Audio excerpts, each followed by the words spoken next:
Okay, good day, guys, and welcome to our last chapter of our purposive communication, and that is the fifth chapter, workplace communication. So we have the following objectives. Number one, understand the importance of business communications and also the eight C's. Number two, identify the part of a business letter. And number three, differentiate the types of letter format and styles. All right. So let's start talking about what do we mean by business English. So when you say business English, of course, this is a type of language or even words or terms used in conducting business. Whether we talk about marketing, buying and selling activities, advertising, or any internal business organization activities, we use business English. But what really business English is all about? Basically, business English is just an ordinary English language words. To tell the truth, some people thought that using business English is quite different. They thought that it is specialized only in a particular commercial world. But in reality, business English is just simply using simple business English words. All right? So there is no such thing as specialized business English, which is, should we say, intended only for people involved in business. All right. But then again, business English can also be used and can be related to any other different types of field. All right. So, in other words, the notion of people whenever they say business English, oh, come on, this consists of different business terms, all right? So let's put that thing away. In reality, just like what I've said, business English is simply using a simple business English words, which should be direct, which should be concise, and which should be very clear to the readers. So business English is being characterized into four things, right? So we have the informative, we have the affective, we have the adaptive, and we have the derivative. All right. So when you say informative, of course, the main goal of writing a business composition is basically to give information. And when we talk about information, we're talking about vital information that needed to be read or needed to be understood by the readers. All right. So, informative business letter or business memo or even business reports should always be informative, and that is the main goal of business English itself. Second one, it should be effective. All right. So, basically, when you say effective, aside from it uses emotional appeals to the readers, it also connotes the negative and positive approach in using the right tone, the right style in writing a business composition. All right. So it could be negative or positive. But of course, in a business composition, we go to the positive side, isn't it? All right. So there are a lot of examples that we could mention. Let's put this in a situation. Let's just say a customer purchase a product and he found out that the product is really not that good. It has a very low quality. So he decided to give it back and ask for a money back. All right. So here you are. You're now going to write a letter through email informing the customer that unfortunately we cannot give the customer's request. So here's how you write the business composition to the customer. Dear sir, we heard about your complaint and unfortunately we cannot grant your request because it is against company's policy. All right, period. Short, concise, direct, yes. But it is considered negative. For what reason? All right. The approach of how you wrote that letter is some kind really not that courteous. It doesn't sound very professional. All right. So it sounded like disrespectful. All right. However, if you're going to write it in a positive note, even though you cannot grant the customer's request, so the letter could go like this. Dear sir, we receive your concern and we are very happy to know that you have some concerns about our products and services. Regarding the item that you wish to be returned, comma, unfortunately, even though we would like to grant your request, it is already beyond the 7 days return policy. In other words, in as much as we would like to grant your request is denied. However, if ever that you would be willing to purchase another product with us and you believe you would like to return the product, just return the product within 7 days and we are very happy to accept the returned item. All right. So that particular letter sounds much better, isn't it? It sounds more professional. It sounds very courteous. And that is what we mean by effective. All right. Uh, Remember, whenever we write business sales letter, all right, it also appeals to the emotional side of the customer, and effective can also be used on that way. Adaptive. The business composition should be adaptive to the readers. All right. What do we mean by that? So if you're going to write a memo, a business memo, an internal business memo, all right, the way or the tone on how you write a business memo depends on the person whom you are addressing to the memo. So if the person you're addressing is your manager or a person who has a higher position than you are, then the tone is quite different. The approach is quite different. Which is quite different if you're going to write a memo to your coworkers or even to your subordinates. All right? So again, the way we write business composition should be adaptive, all right, to the readers themselves. Most especially if our readers are the customers themselves, our approach will also be quite different. Derivative, all right. So when you say derivative, these are words that we tend to use in a business letter, which sometimes, in a negative way, can be a little bit complicated. All right. So, in other words, you have to derive the words from its roots and think of a synonymous word that could be used to make your business composition easier to understand. All right. So we're going to be discussing this a little bit later on our succeeding lesson. All right. So derivative is using the right words, using the right vocabulary. All right, to make it easier for the readers to understand your composition. Okay, let's talk about the 8 C's of a business letter. All right, so we have the following words that start with the letter C that this best describe what should be a business composition is all about. All right, so first, your business composition should be very clear. So clarity is more on using simple words, all right, for easier understanding rather than using complicated words. Okay, it also talks about the stages of how to write your letter effectively. Okay, this also includes some words that needs to be avoided. All right. Also, the use of maintaining short sentences and paragraphs. Okay, to the readers. Number two is conciseness. Okay, so when you say conciseness, just like what we have discussed in the previous lessons, it should be something that is direct, brief, all right, but never ever losing its professionalism in terms of using the right words. It should also shows what you call this one, the right use of words in terms of showing courtesy, all right, which is also one of the 8 C's of the business letter, all right. So avoid using unnecessary words.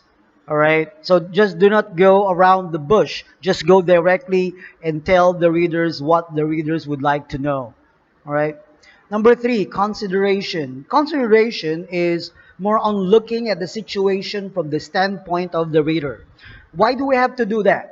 Sometimes if we are the writer, we have to think like the readers themselves. So if I'm going to read this letter, how am I going to react? It is good enough. Is it professional enough? Is it courteous enough? All right. So that is what we mean by being considerate. All right. Going to the standpoint of the readers, so that at the same time we could have a much broader knowledge of how to make our business composition more effective. Number four, courtesy. So whenever we write a business composition, it requires the use of polite expression. All right. Remember, as much as possible, if you're going to write a business composition, like for example, you're going to write a memo to your subordinates, and let's just say your subordinates is so hard-headed. All right, they hardly follow the policy. So instead of putting bad words or negative words in your memo, there should also be the sense of professionalism and courtesy. All right, so it should always be written with a polite expression. All right. Number five, concreteness. All right. So this is more on creating a clear and convincing idea. Okay. Whenever the writer tends to give the message to the readers themselves. Okay, so if I'm going to describe, for example, my product, whether the product is a car, whether the product is about services, okay, I need to give a clear, convincing idea of what is it all about to the readers. All right. So remember, if I'm going to write a sales letter and I'm offering the client life insurance, okay, what picture am I going to use in the words, okay, on my letter so that it would reflect the importance of life insurance to them? All right, so that is more on what you mean by being concrete. All right. Number six, cheerfulness. So cheerfulness is more on favorable words, using cheerful words and expression, but of course not that cheerful because it might lose again the business letter etiquette. Okay, in writing a business composition. Okay, so of course when you say cheerful, there is always the positive outlook of the writer's point of view in giving the message to the readers. All right, so which we are also going to talk about it a little bit later. Correctness. So, the right level of language, the accuracy of figures or data that you are going to include, most especially if you're going to write a business report. All right, its facts, grammar, even punctuation marks are very important in terms of the correctness. And last but not the least, the 8 C's of the business letter is character. So the character is more on the unique or distinct personality of the business composition itself. So just like what we have mentioned before, that whenever you write a business composition, you already have the audience or the readers intended for this report or for this composition. And we need to adapt this message to them or to an individual, for example. So it becomes more something that is personal and it becomes an individual approach to the composition uh, for whom you're going to give the so-called business letter. All right. Okay. So let us first start discussing clarity. So how can we achieve clarity in a business writing? So of course, we have five things there, okay? So we have the structure of your letter. Number two, use simple and familiar words. Number three, avoid using the following. And number four, maintain short sentences and paragraphs. And number five, express in active voice. All right. So let's start with the first one. So what do we mean by the structure of the letter? So first and foremost, we have 3 stages there. You have the pre-writing, you have the writing stage, and you have the post-writing stage. Okay. So if you're going to take a look at your module, all right, in your book on page 140, all right, you will see there the pre-writing stage. Now, do not be confused because in the pre-writing stage indicated in the module, like the first three there, brainstorming, group discussion, reading, actually it depends upon the business composition that you are going to prepare. So if you're going to prepare a marketing plan for the whole year, for example, of 2021, then it will require, okay, this following procedure. It will require a business storming, it will require a group discussion, so on and so forth. All right. If you're going to prepare a business feasibility study, all right, before a business can be put up in a particular place wherein you're going to make research, interviews, data gathering, then therefore you will be needing these tools, all right, such as mapping, outlining, charting, interviewing, so on and so forth. However, if you're just going to be simply writing a business letter, or you will just be simply writing a simple memo, an internal memo, okay, so you don't need this brainstorming anymore. So the guide question in the pre-writing stage would be, what am I going to write? Whom am I going to write to? Okay, why am I going to write this?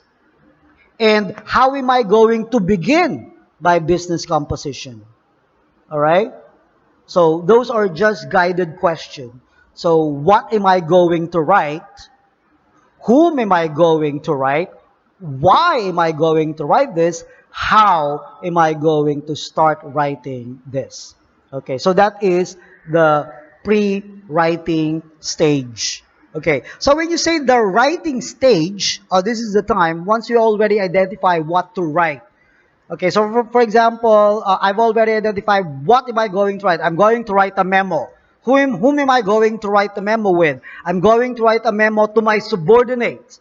All right. So why do you have to write the memo? I have to write the memo to inform them about the new shifting schedule. That is the reason why you're going to write a memo. How am I going to write a memo? All right. How am I going to start my sentence or my words? So that is the pre-writing stage. And then once you have already identified and answered those questions, you are now going to begin to write your memo. And that is the writing stage. All right? Very simple. And of course, in the post-writing stage, you are now going to edit, proofread, revise if there are some things that you need to revise or change, okay, for that matter. So that is the structure of your letter. Okay, so let's proceed with the second one and using simple and familiar words. And I would like you to go to page 142 of your module. So you will see there, express yourself in a simple and familiar words. So you would see here a comparison between words which are considered long and complicated, right? And against the familiar or common. So the second column here should be used in a business composition or business letter rather than the long and complicated one. So for example, the words conjecture, if you're going to use that one, instead of using the word guess, all right, well, some people might possibly not understand what do you mean by conjecture. So just simply use familiar or common words. The word utilize, you could use the word use. The word ameliorate, you can simply use the most common and familiar word improve. To terminate, you may use the word end. Conflagration, okay, meaning fire. Edifice, it means building, to build something, all right. Indispose, it means ill. Enumerate, it means list, so on and so forth. So you get the idea here that you have to use simple and familiar words in a business letter. Number three, avoid using the following. All right, so we have the verbal dead words, you have the horse and buggy words, you have jargons, you have buzzwords, you have slang words. All right, so if you're going to take a look again on page 143 of your module, you have the first one, verbal dead words, or sometimes we call it cluttering words. All right. So instead of using the words affix to signature, it would be better for you to use the word sign. Instead of using the word basic essentials, just simply take off the word basic, and besides, all essential things are considered basic, so just simply use the word essentials. At this point in time, actually, when you say at this point, it is considered now, right now. Simply use the word now. Meet together. Of course, if you're going to meet, you're not going to meet by yourself, isn't it? You're going to meet with other people. So you don't need to use the word together, just simply use the word meet. Okay? Like, for example, okay, so that is quite redundant. So instead of using uh, like, for example, take out the words, for example, just use the word like, or vice versa. Instead of using like, you could use the word for example. Okay? Plan in advance. Of course, whenever you plan, it should always be in advance. Have you ever planned in the past? I don't think so, right? So those are again unnecessary words. Take off the words in advance. Just say the word plan. All right. So next one is horse and buggy words. So again, take a look at your book on page 144. So these are all expressions, okay, which are not being used actually in our modern world. So horse and buggy words, for example, you think I deem necessary. Why not just simply use the word I think? With your kind permission, why not just simply use the word may I and then proceed upon your request? All right? We would like to advise, we would like to inform, we would like to tell. That is much easier to understand. Your kind favor, it means your letter. Okay? So most oftentimes, we some of these words can still be seen right now in some letters or memos, and it would be better for you to know that this word should not be used anymore. It is overused already, right? Actually, I remember one most oftenly used whenever I see a letter is, we would like to inform your office. All right. So why do you need to use the word your office? Why not just simply use, we would like to inform you that, then proceed your message. You know what I'm saying? Right? So again, I quite remember that one. And then the third one is jargon. So when you say, what do you mean by jargons there? So jargons are words used in a certain set of people with common interest or in same profession. That's why they call it jargons. So in the world of customs broker, you are using words that can only be understood by customs brokers, isn't it? That is the same way with marine engineers. There are some words that they tend to use which your marine engineers can only be understood, and that is the same with nautical profession. All right. So here you have some examples here. So when you say the word, when you hear the profession, legal profession, they use the word habeas corpus, or preliminary injunction, or subpoena, or corpus delicti, or status quo, something like that. In the business world, we use the word rebate, assets, liability, amortization, balance sheets, inventories, on and so forth. In the medical world, we use the word stethoscope, hypertension, sodium chloride. So those are some example of jargons. Well, basically, if it is inevitable in the part of the writer, not that you can hardly replace these words, then you have to use these words. You know what I'm saying? All right. So I'm not saying that you don't use these words, but as much as possible, if you could uh, use a synonymous expression, then you could use it. But if not, then we don't have much choice. You have to use jargon, most especially if you're writing to a person who can understand these words in the first place. Next one is buzzwords. Take a look at your module on page 145. So buzzwords, these are content words that explain important messages in your letter, but giving buzzing sounds. So here you have some examples here, such as normalize, agendize, prioritize, strategize, unionize. So instead of using these words, just why not just use the following words, isn't it? So when you, instead of using the word normalize, you use the words to make it normal. When you say the words agendize, why not just use the words to prepare the agenda? What about the words prioritize? Use the words to give priority, so on and so forth. So you get the idea, guys, that avoid using buzzwords, okay?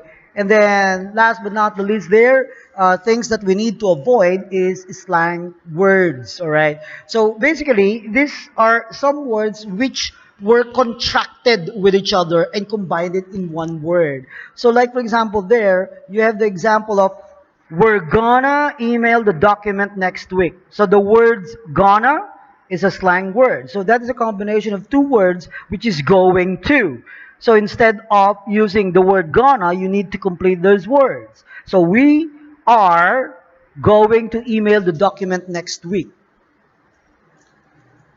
We are, actually the word we are, word, W-E, apostrophe E-R-E, okay, should be completed. All right, so it's much better when you say, instead of we're going to, so there should be an apostrophe there, W-E apostrophe R-E, we are going to email, where that is more on of a past tense for were, or plural for was.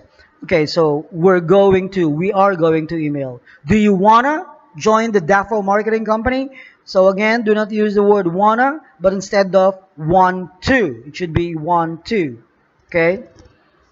Accounting clerk needs extra bread. Bread means money. I don't know if they're still using this right now. It sounded like so 70s, 70s. Okay. Another example there, your sudden resignation turns the manager's stomach. So when you say turns the manager's stomach, it means that your manager got upset. So why not just simply say your sudden resignation upsets the manager? All right. So proceed. Let us now proceed with the next one. All right. And let's proceed to the next slide. Okay, so let's start with the different parts of a business letter. So we have here one example of a full block style. So we have the letterhead, okay, which contains the name of the company, okay, the address, email, okay, that should include the email, and of course the phone number or any contact information right there. Basically, modern letterhead also contains the logo of the company. So we have the date line, okay, so we have the inside address. So the inside address consists of the name of the person whom you're going to write the letter to, the position, okay, the name of the company, and its address. Whenever we write the address of the company in the inside address, it should be the short version. All right, so you don't need to complete the address.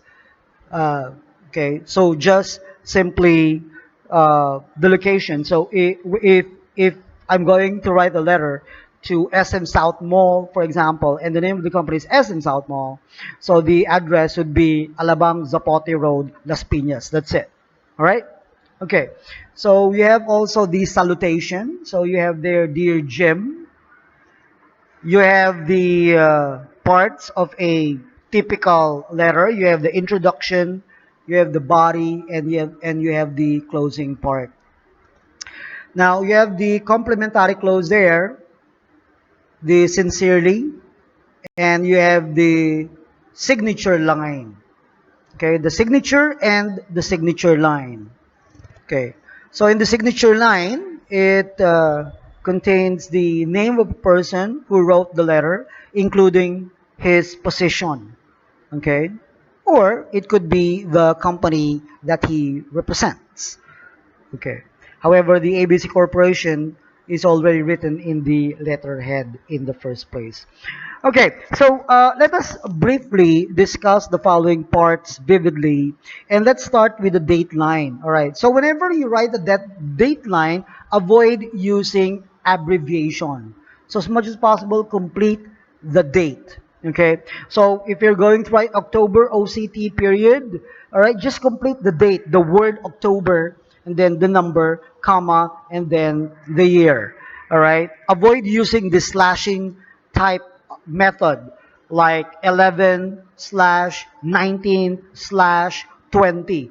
All right, so that is for November 19, 2019. We don't do that in a business letter. So it should be complete. Complete the date, complete the word or the month word. Okay? Now, for the inside address, okay, so you have there the name of the person whom you're going to write to. So the typical number of lines of the inside address would be four. All right. The first line is the name. The second line would be the position of the person whom you're going to write to. The third line is the name of the company. And the fourth line is the address of the company whom you're going to write to. So you're only going to put a maximum of four lines in the inside address. Okay? If ever that you do not know personally the name of the person whom you're going to write to, then you could omit the specific name, proceed with the position. So, for example, of a typical four-line inside address would be Mr. Teddy Ralph Naval. Second line, Marketing Manager. Third line, IMS Incorporated. Fourth line, Makati Avenue, Makati City. All right. So that is the four lines of the inside address, isn't it? Okay. So if you do not know specifically the person you're going to write to, so you could proceed with the position. So take off the name, assuming that you do not know the person. So you may begin with Marketing Manager, IMS Incorporated. Then the next line is Makati Avenue, Makati City. Right? Okay. So if ever that you do not know the specific position of the person, you're just going to address it to the company, that could also be possible. So you could only have two lines in your inside address, such as IMS Incorporated and then Makati Avenue, Makati City. All right. However, in a business letter, you have to remember that the first thing that you should know whom you're going to write to, because the purpose of a business letter is to personalize the message. Okay, so it defeats the purpose of personalizing the letter itself if you're not going to know whom you're going to write to. Okay?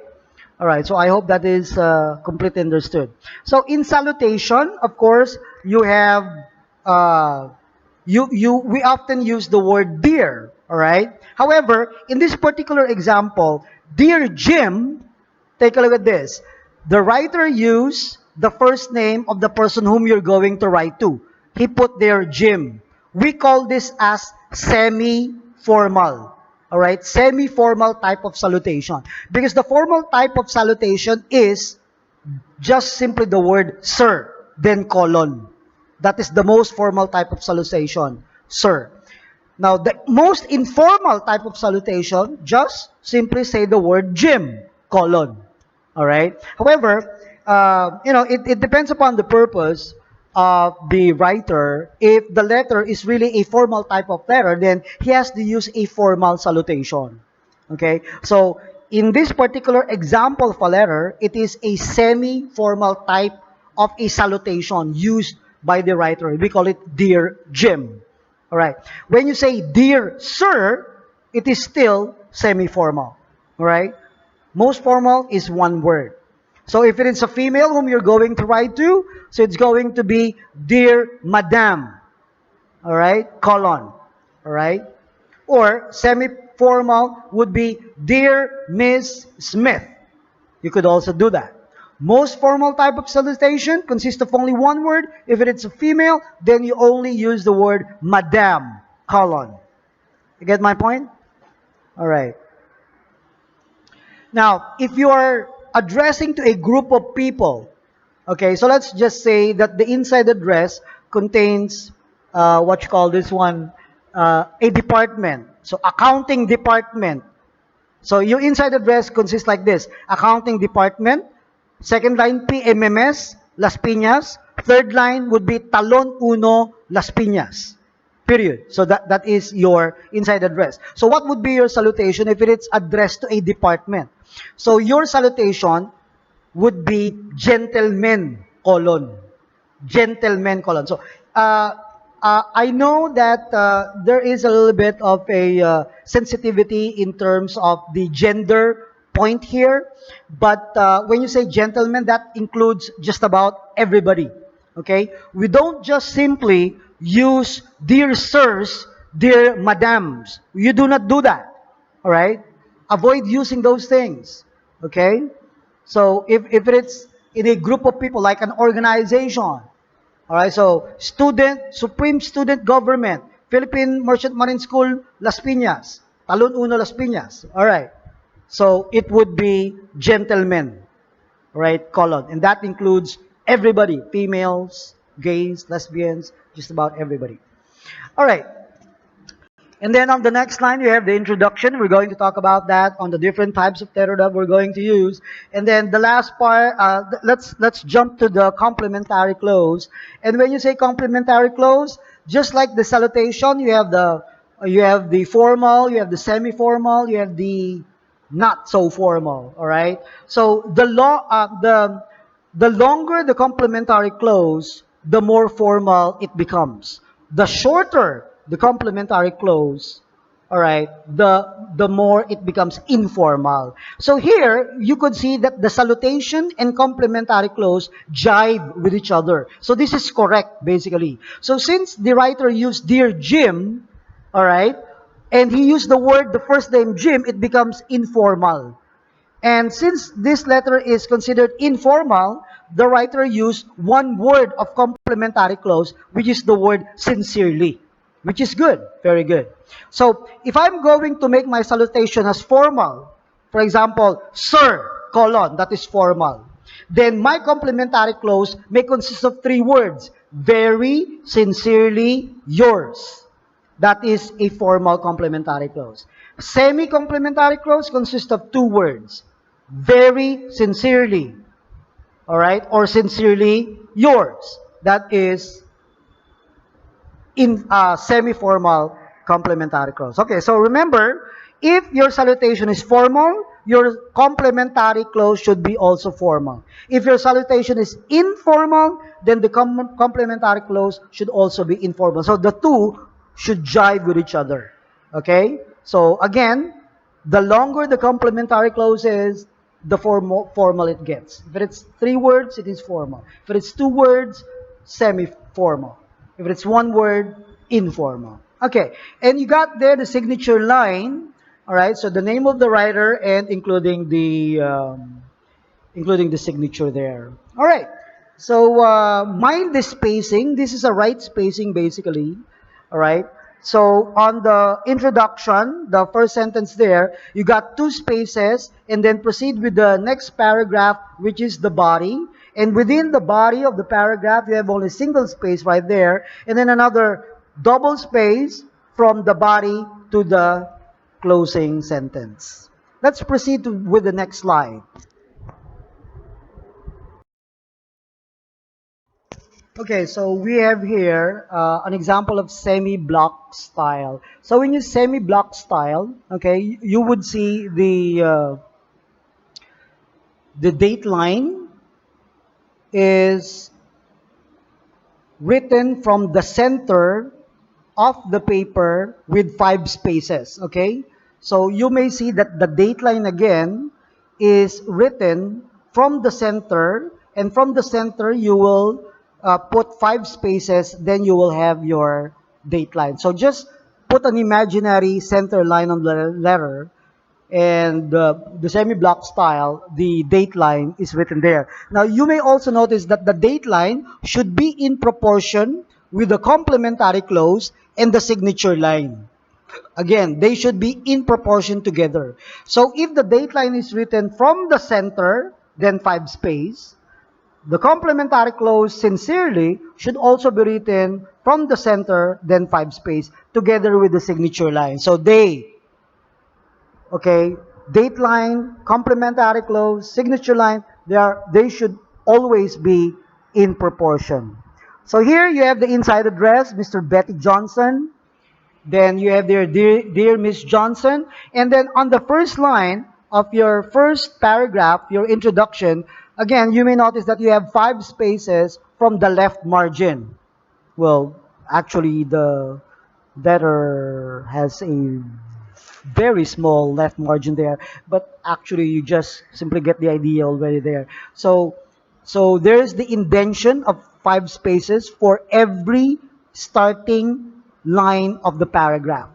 Then on the second paragraph, first line of the second paragraph, in order to encourage our customers, there is again the intended 5 space, okay, from the left margin. And then on the last paragraph also, first line, there's the 5 indented spaces from the left margin there. So we call this as the semi-block style. If you're going to write a small, or should we say short message, semi-block style should be used.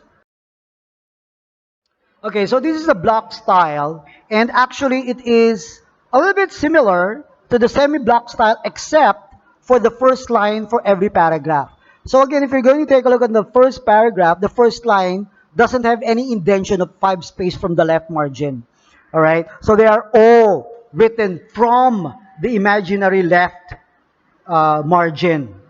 Again, the date line is written from the center of the letter, 5 spaces, which again proportioned to the complementary close signature line, okay, which is from the center 5 spaces.